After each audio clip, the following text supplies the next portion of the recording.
mbese koko kwiyuhagira buri munsi birakenewe? Niba bikenewe bifite akamaro, niba bifite akamaro birakwiriye, none se utabikora yaba ari mwiza? None se umuntu yahera he yiyuhagira umubiri wose?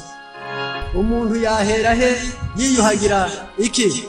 Ntacyo wakora ngo wiyuhagire udakarabye mu biganza. Ariko amajyambere no gusirimuka utarajijuka bituma umuntu yoga mu maso, akoga ibikanu, akoga amaboko, akoga igituza, akoga inda n'umugongo, akagera ku matako n'ikibuno, agafata ibibero n'amavi, agafata amaguru n'ibirenge, agakuba hagati y'amano, akagenda atoza mu mutwe.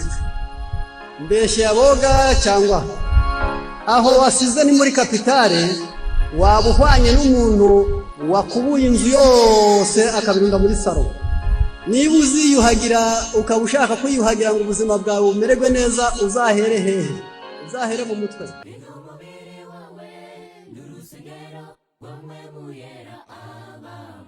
Kuko